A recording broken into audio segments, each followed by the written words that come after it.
everybody else. But what these guys do is they get a team, and then if there's a bike stolen, there's anybody available. It's not always available. Usually just me. They don't do it. They don't do thank it you. unless it's two, because they have to have backup. Thank you very much for your input and for your help.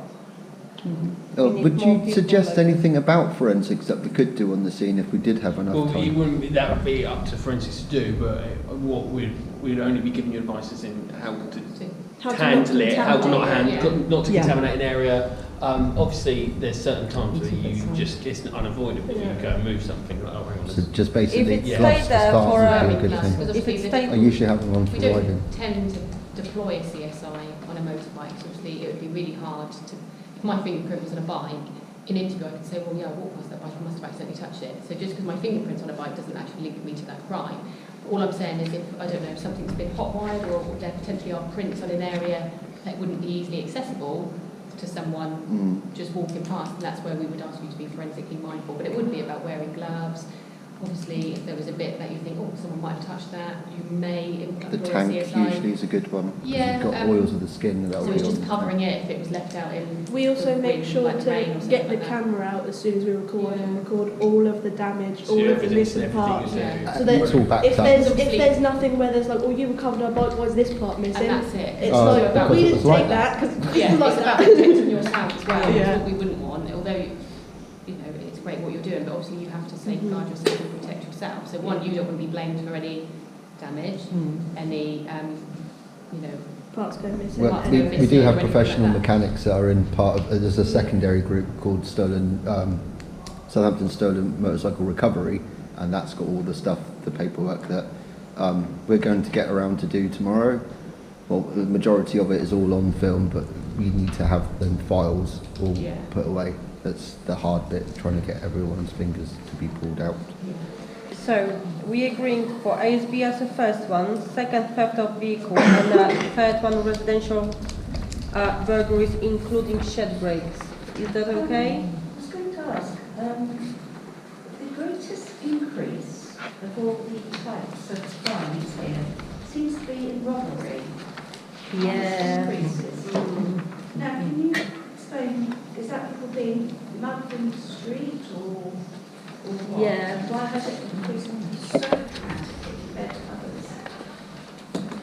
To be honest, I can't answer that question. I would say that I don't know about any incident that it wouldn't be like without any kind of a reason there. It was just like a person, innocent person walking down the street and somebody tried to rob it. But it might happen. I'm just saying that usually it is connected somehow, but the incident is reported and this is how we... quite a dramatic rise in comparison to Yeah. the other. Yeah, it's 11. Yeah, it's 11 in total for the last 3 months. push bikes, cash mobiles, push bikes. It's a good point to make. In London they do snatch and grab moped crime, and where people aren't aware with their mobiles out, it could quite quickly go that way with moped crime here. Just I think we had a few incidents over Milford Way that was similar to that.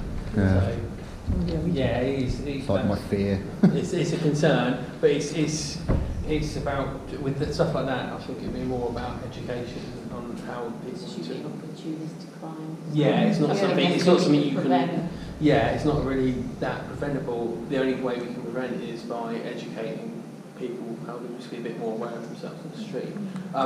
Let's say if there's an increase on that, we need to start looking at how to inform those people. So this highlights that things like what is happening in London, let's say that type of robbery, is starting to come back. I have to say there's a quite few other... So that it could be that. Robberies aren't something new, it's not a new crime. No. But so it could be a number of reasons. It could be just that more people are reporting. But usually a robbery would be more of an opportunistic crime rather than, or it could be linked to another type of crime maybe. But We always had a group of youths doing bad stuff, yeah? They're growing, they don't have nothing to do. The tendency is doing, being against law. But right now, it is happening more.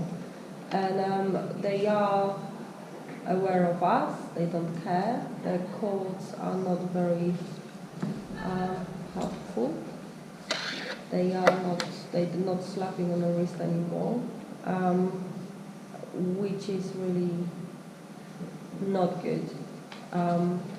Because they're just laughing at our face saying, "There's nothing what you can do." So that's something we are aware and we are working on, especially when we had quite a few offenders on age, under 16 years old. I know quite a few of them in the western area, in Poetry and there as well. So we are working on them. They are there and we are aware of them. It's just the way how we get them and find.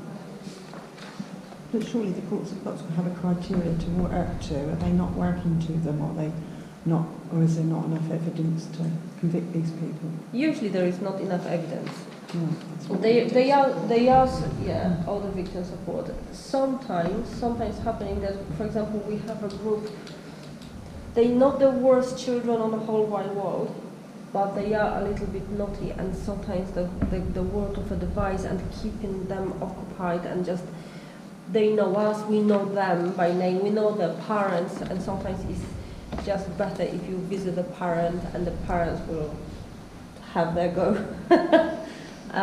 Sometimes it's working more than anything else, but that's when they are not criminals. They are just a little bit naughty. With criminals, it's a little bit different. So we are really trying to tackle the problem, and our officers, we have a great officers. They are doing whatever they can. We have a case now for under 16 years old, and I think he's going to court on the 8th of October, and the job is from King's Close. Oh, he's gone. But it was in March, so you can see how many months it takes for a job to go through, and then we will see then what's going to happen. So it's not easy.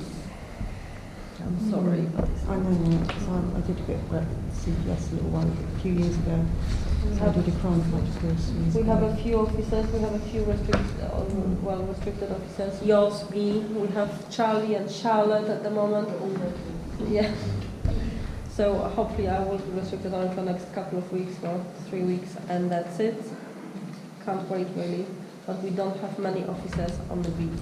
So I know that people are complaining that they can't see us anymore.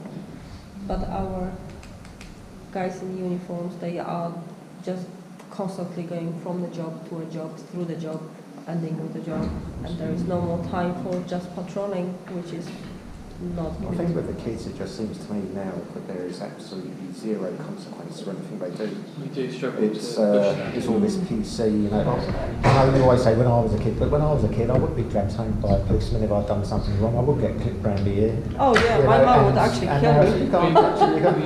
You know, my dad would murder me if I'd done something wrong. There's a problem, there is no consequences. It's the same in school where they can say whatever they like to teachers, they can do whatever they like, and they just carry. School is meant to be about teaching you know, for life, and they can do whatever they like in school. They're going to do it when they're in a big wide world, unfortunately. And there is zero consequence unless they do something serious.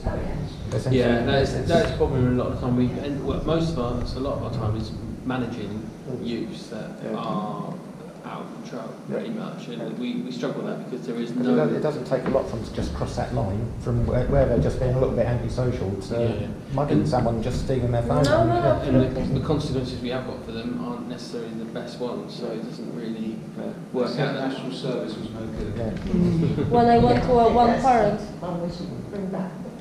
when I went to a parent, not long ago before I was restricted, the first thing what the mum of the boy told me was like, do you have any proof? He was just in the wrong time, in the wrong place. I was like, no, I actually do have a proof. Do that, you know? And then, but this is the attitude we're receiving. So even if parents aren't helping, no. Are you still sending out letters when they used to a few years ago, when there was crowds that were hanging around the shops and that? Parents used to get letters saying that their child was a part of a group that was hanging around the shops. And I must admit, quite a few parents were horrified to find their children were out because they thought they were somewhere else, and probably didn't get everybody, but it actually had a bit of an impact on the families. That's definitely something good we could look at. Yeah. It does depend on the children. Obviously, like there's some kids you could say, we'll be writing home, and they'll be sheer panic in their face, and there's some kids that just kind of, okay. I remember my friend's daughter had it, and she went,